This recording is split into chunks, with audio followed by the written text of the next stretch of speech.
Hi friends, welcome to Meena Samayal. நவராத்திரியினுடைய 5வது நாள் ஸ்கந்த மாதாக்கு உகந்தது. ஸ்கந்த மாதா அப்படிங்கிற பேர் எப்படி வந்ததுன்னா, ஸ்கந்தா அப்படின்னா முருகருக்கு இன்னொரு பேர் ஸ்கந்தன் அப்படின்ட்டும் சொல்லுவாங்க. பேபி முருகா வந்து அந்த பார்வதி தேவி மடியில் உட்கார்ந்துருப்பாங்க, அதனால தான் அவங்களுக்கு ஸ்கந்த மாதா அப்படின்ட்டு பேர். ரொம்ப சாந்தமான ஒரு ஸ்மைல், ரொம்ப ஜென்டிலான ஃபீச்சர்ஸ், ரொம்ப ரொம்ப அழகாக இருப்பாங்க. அவங்களுக்கு வந்து உகந்த கலர் கிரே. ஸோ அதனால தான் நான் கிரே சேலை கட்டியிருக்கேன், கிரே வளையலும் போட்டிருக்கேன். ஸோ ஸ்கந்த மாதாக்கு நம்ம செய்ய போகிற நைவேத்தியம் வந்து உளுத்தம் பருப்பில் செய்கிறது. உளுத்தம் பருப்பில் நம்ம செய்ய போகிற ஸ்வீட் வந்து உருத் தால் பர்ஃபி அப்படின்ட்டு பர்ஃபி மாதிரி நான் செய்ய போகிறேன். அதுக்கப்புறமா காரம் அப்படிங்கிறது வந்து தேன் குழல் செய்ய போகிறேன். உளுத்தம் பருப்பில் வந்து ஏகப்பட்ட ஹெல்த் பெனிஃபிட்ஸ் இருக்குது. ஃபாலிக் ஆசிட் இருக்கிறதுனால ப்ரெக்னென்ட் விமனுக்கு வந்து ரொம்ப ரொம்ப நல்லது. Good for blood and good for bone strength அப்படின்னு சொல்லுவாங்க. நிறைய ஃபைபர் கண்டென்ட் இருக்குது, அதாவது நார் சத்து இருக்குது, and high source of vegetarian protein இருக்குது அப்படின்ட்டும் சொல்லுவாங்க. அண்ட் இம்யூனிட்டி, அதாவது நோய் எதிர்ப்பு சத்துக்கு ரொம்ப ரொம்ப நல்லது, அதாவது ரிச் இன் அயன், இரும்பு சத்தும் நிறையவே இருக்கு. ஸோ வாங்க இந்த சுவையான உருத் தால் பர்ஃபி அண்ட் தேன்குழல் முறுக்கு எப்படி செய்யறது அப்படிங்கிறத பார்ப்போம். உருத் தால் பர்ஃபி செய்ய தேவையான பொருட்கள்: உளுந்து மாவு 1 கப்பு, இது வந்து பச்சை மாவு, வறுக்காத பச்சை மாவு.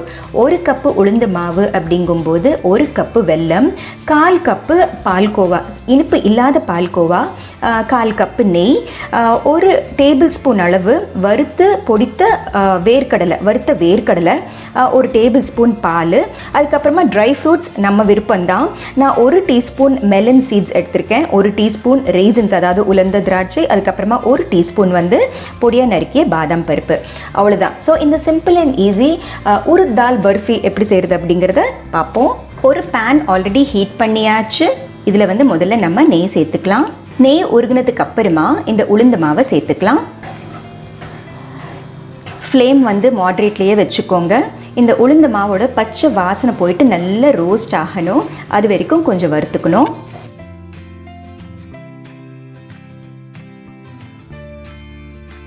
மீன்வைல் இன்னொரு அடுப்பில் ஒரு சாஸ் பேனில் வந்து இந்த வெல்லத்தை சேர்த்துக்கலாம். 1 பங்கு வெல்லத்துக்கு வந்து 1/2 பங்கு தண்ணி. இந்த பேனை வந்து இப்போ நம்ம ஹீட் பண்ணிடலாம். வெல்லம் வந்து நல்லா கரையட்டும். இந்த லம்ஸை வந்து சமமாக மிக்ஸ் பண்ணிக்கிட்டே வரலாம். ஸோ வெல்லம் வந்து இப்போ நல்லா கரைஞ்சாச்சு.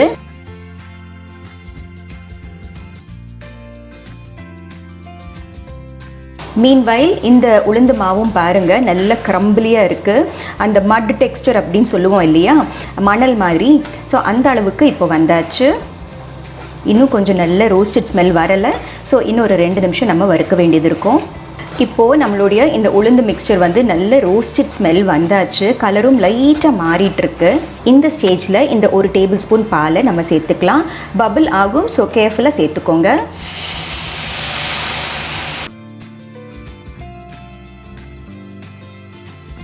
ஸோ பால் சேர்த்து சமமாக மிக்ஸ் பண்ணதுக்கு அப்புறமா இந்த க்ரஷ்ட் பீனட்ஸை சேர்த்துக்கலாம். கூடவே இந்த பால்கோவா மிக்ஸ்சர். ஸோ இந்த பால்கோவா சேர்த்ததுக்கு அப்புறமா நல்லா ஸ்டிர் பண்ணி விட்டுக்கலாம்.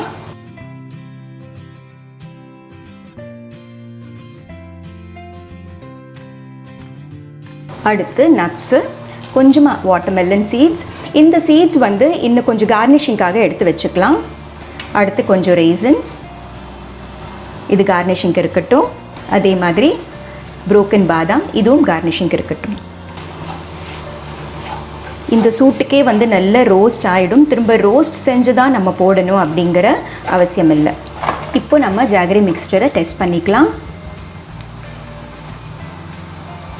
இப்போ பாருங்கள் சீக்கிரமாக டிசால்வ் ஆகலை, அதே இடத்துல இருக்குது. இப்படி ஜாயின் பண்ணும்போது ஒன்றா வருது பாருங்கள். அதாவது நம்ம கையில் எடுத்து உருண்டை பதம் எல்லாம் வேண்டாம், அட்லீஸ்ட் டிசால்வ் ஆகாமல் ஒன்று போல் வந்தாலே போதுமானது. ஸோ நான் ஜாகரி மிக்சரை ஸ்விட்ச் ஆஃப் பண்ணிடுறேன். இந்த மிக்சரை இப்போது இதில் ஃபில்டர் பண்ணிக்கலாம்.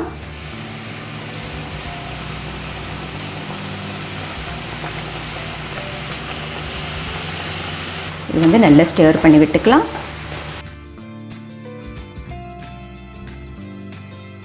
வெல்லத்துக்கு பதிலாக சர்க்கரை கூட சேர்த்துக்கலாம். சர்க்கரை சேர்க்கும் போது இதே மாதிரி சர்க்கரை கொதிக்க வச்சு அதுக்கப்புறமா அந்த தண்ணியை சேர்த்து ஸ்டிர் பண்ணிங்கன்னா நல்ல பக்குவமாக வந்து பர்ஃபி வந்து நம்மளுக்கு கட் பண்ண வரும். லம்ஸ் இருக்கிறது வந்து நீட்டாக இப்படி ஸ்மூத்தன் பண்ணிக்கலாம். இப்படி ஒன்று போல் வரணும். நல்லா கிளறும் போது உருண்டை பதம் அப்படின்னு சொல்லுவாங்க இல்லையா, ஸோ அந்த மாதிரி வர வரைக்கும் இன்னும் 2 நிமிஷம் நம்ம ஸ்டிர் பண்ணி விட்டுக்கலாம். பாருங்கள் நல்ல உருண்டை வந்தாச்சு. இப்போ இப்போ நான் ஸ்டவ் சுவிட்ச் ஆஃப் பண்ணிடுறேன். இப்போது இந்த மாதிரி ஒரு ரெக்டாங்குலர் ட்ரேயில் வந்து ஒரு பட்டர் பேப்பர் போட்டு நான் ஆல்ரெடி க்ரீஸ் பண்ணி ரெடியாக எடுத்து வச்சுருக்கேன். இப்போது இந்த மிக்சரை கேர்ஃபுல்லாக இதில் வந்து ட்ரான்ஸ்ஃபர் பண்ணிடலாம்.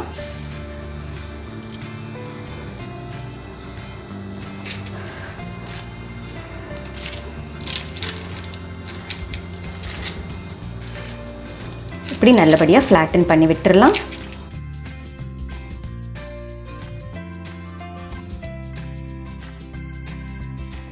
நல்ல சாஃப்டான சூயி பர்ஃபியாக தான் இருக்கும். இது ரொம்ப க்ரம்பிளியாக ஹார்டாக இருக்காது.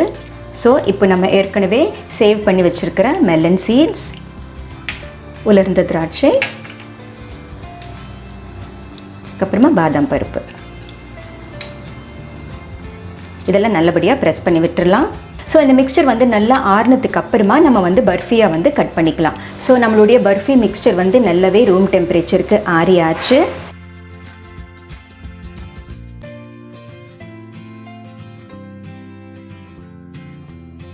நான் வந்து ஸ்கொயராக கட் பண்ண போகிறேன். நீங்கள் விருப்பப்பட்டீங்கன்னா டைமண்ட்ஸாக கூட கட் பண்ணிக்கலாம்.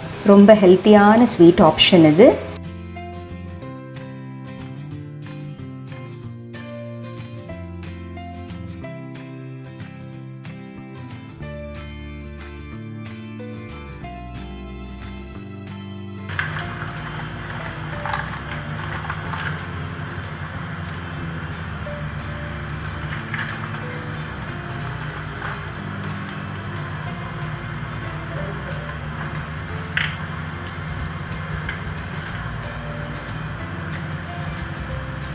So our Urad Dhal Burfi is ready. தேன்குழல் செய்ய தேவையான பொருட்கள்: 1 கப்பு பச்சரிசி மாவுக்கு வந்து 1/2 கப்பு உளுந்து, 1 டேபிள் ஸ்பூன் நெய், தேவையான அளவு உப்பு, அவ்வளோதான் தேவையான பொருட்கள். So as a first step வந்து இப்போ இந்த உளுந்தை வந்து நல்லா வறுத்துட்டு அதுக்கப்புறமா பொடி செஞ்சுக்கணும். ஸோ இந்த உளுந்தை நம்ம வறுத்துடலாம். ஒரு பேன் வந்து ஆல்ரெடி ஹீட் பண்ணியாச்சு. உளுத்தம் பருப்பை சேர்த்துக்கலாம். உளுத்தம் பருப்பு வந்து ரொம்ப செவக்க வறுக்கக்கூடாது. அதாவது நம்ம இந்த உளுத்தம் பருப்பு வந்து இப்படி பிடிச்சிக்கிட்டோம்னா சூடு பொறுக்காமல் நம்ம வந்து விட்டுடணும். அந்த அளவுக்கு வந்து நம்ம வறுத்துக்கிட்டால் போதும். பச்சை வாசனை போகணும். At the same time brown colour வரக்கூடாது. இப்போது ஆல்மோஸ்ட் 1.5 மினிட்டாக வந்து நம்ம வறுத்துட்ருக்கோம். ரொம்ப சூடாக இருக்குது. இப்போ நான் ஸ்டவ் சுவிட்ச் ஆஃப் பண்ணிடுறேன். ஸோ இதுதான் கரெக்ட். பாருங்கள், ப்ரௌனிங் வரலை, at the same time roast ஆகிடுச்சு. இது வந்து நல்ல ரூம் டெம்பரேச்சருக்கு வந்ததுக்கு அப்புறமா மிக்சியில் வந்து ஃபைனாக பவுட்ரு பண்ணிவிட்டு வந்துடுறேன். ஸோ நம்ம உளுந்த ரோஸ்ட் பண்ணது வந்து நல்லா கிரைண்ட் பண்ணி ஃபைன் பவுடராக எடுத்தாச்சு. இது வந்து நான் சலிச்சிட்டேன், சேஃபாக வந்து சலிச்சிட்டேன். நீங்களும் வந்து நீங்கள் வீட்டில் செய்கிறதா இருந்தால் சலிச்சுக்கோங்க. நீங்கள் வெளியில் வந்து ஸ்மால் குவான்டிட்டி பண்ணுறதுனால நான் வீட்டில் செஞ்சுருக்கேன். நீங்கள் வந்து லார்ஜ் குவான்டிட்டி பண்ணும்போது அப்ராக்சிமேட்லி 1 கிலோ அந்த மாதிரி பண்ணும்போது நீங்கள் வந்து வெளியில் மிஷினுக்கு கூட கொடுத்துக்கலாம். கொடுத்துட்டு கூட நீங்கள் வந்து சலிக்கிறது வந்து எப்போவுமே சேஃபு. அண்ட் நீங்கள் வந்து மாவாக நீங்கள் எடுத்துக்கிட்டிங்கன்னா அரிசி மாவு உளுந்து மாவு அந்த ரேஷியோவில் எடுத்துக்கோங்க. இல்லைன்னா அரிசி அளந்து அதுக்கப்புறமா உளுந்து அழுந்து அதுக்கப்புறமா அப்படி சேர்த்துக்கோங்க.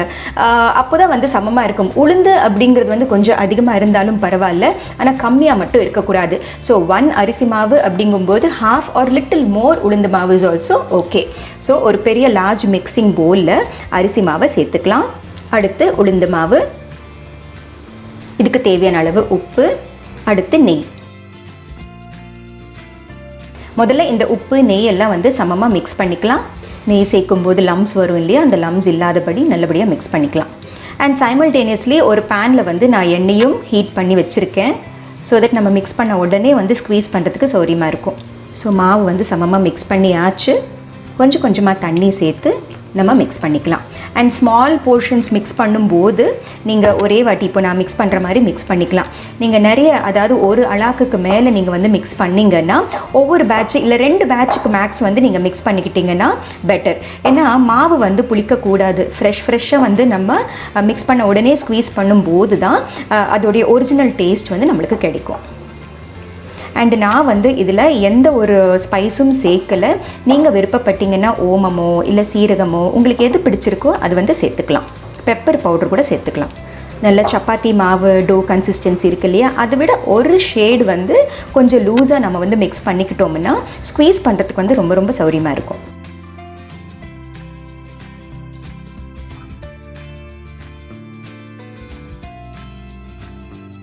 பாருங்கள், இப்போ மாவு வந்து மிக்ஸ் பண்ணியாச்சு. எந்த அளவுக்கு வெள்ளவெள்ளன்ட்டு இருக்குது பாருங்கள். ஸோ இப்போ வந்து இது ஆயிலில் ஸ்க்வீஸ் பண்ணிடலாம். ஸோ இதுதான் தேன்குழல் அச்சு அப்படிங்கிறது. உங்ககிட்ட இது இல்லைன்னா எந்த அச்சாக இருந்தாலும் பரவாயில்ல. ஆனால் இப்போ தேன்குழல் அச்சு அப்படிங்கிறது வந்து இதுதான். ஒரு கிளஸ்டர் ஆஃப் ஹோல்ஸ் இருக்கும்போது தான் தேன்குழலுக்கு வந்து பொருத்தமாக இருக்கும். ஸோ இது வந்து இப்போ நம்ம கிரீஸ் பண்ணிடலாம். நெய்யோ இல்லை எண்ணெயோ எது இருக்கோ அது வந்து கிரீஸ் பண்ணிடலாம். அண்டு நான் வந்து ஒரு பிகினர் ஸ்டெப்புக்கு வந்து நான் ஒரு ஷீட்டில் வந்து நெய் தடவி இருக்கேன் ஆல்ரெடி. இந்த ஷீட்டில் வந்து நம்ம ஸ்க்வீஸ் பண்ணிவிட்டு ஒன்றொன்னா எடுத்து ஹாட் ஆயிலில் வந்து நம்ம சேர்த்துக்கலாம்.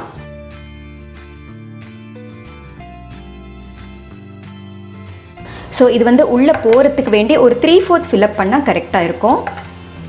ஸோ முதல்ல நம்ம செக் பண்ணிடலாம். பாருங்கள், கரெக்டாக வருது.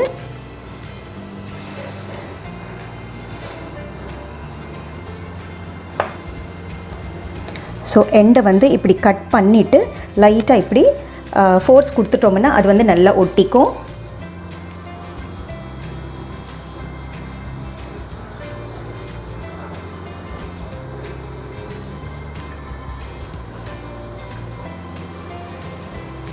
எண்ணெய் சூடாயிடுச்சு. இப்போ வந்து கேர்ஃபுல்லாக இது இப்படி எடுத்து நம்ம வந்து ஆயிலில் ட்ரான்ஸ்ஃபர் பண்ண வேண்டியது தான். ஸோ எண்ணெய் சூடாகிடுச்சு. அண்ட் நீங்கள் பிகினர்ஸாக இருந்தீங்கன்னா ஒரு சின்ன டிப்பு, எண்ணெயில் போடுறதுக்கு பயந்துக்கிட்டு சென்டரில் விட்டுடுவீங்க. ஸோ அந்த மாதிரி சென்டரில் விடக்கூடாது. இந்த மாதிரி கார்னரில் வந்து விட்டுட்டு அதுவாகவே ஸ்லோவாக வந்து கிளைட் ஆகும். சென்டரில் விடும்போது என்ன ஆகும்னா சுற்றி வந்து எண்ணெய் தெளிக்கும். ஸோ இப்படி கார்னரில் போட்டுட்டோம்னா அதுவாகவே தானாக கிளைட் ஆகிடும். சின்ன வானிலையாக இருக்கிறதுனால நான் வந்து ஒவ்வொரு பேட்ச்க்கு 3 சேர்த்துக்க போகிறேன். அண்ட் போட்ட உடனே வந்து நம்ம கிளற வேண்டாம். ஒரு நிமிஷத்துக்கு அப்புறமா நம்ம டர்ன் ஓவர் பண்ணலாம். இப்போ நம்ம கேர்ஃபுல்லாக இப்படி திருப்பி போட்டுக்கலாம்.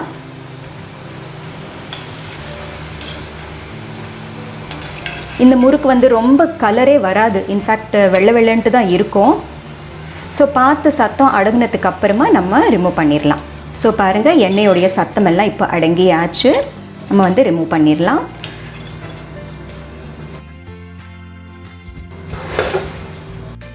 பாருங்கள், நம்ம தேன்குழல் முறுக்கு வந்து இப்போ ரெடி ஆகிடுச்சு. எந்த அளவுக்கு முறுமுறுன்ட்டு சத்தம் வருது பாருங்கள்.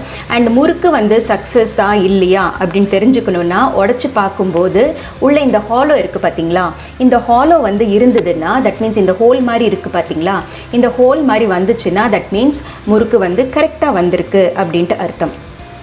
ஸோ தேன்குழல் முறுக்கு இஸ் ரெடி.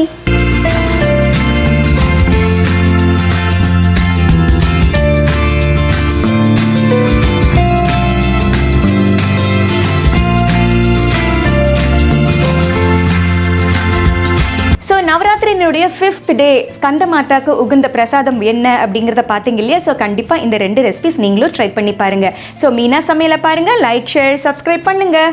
பாய்.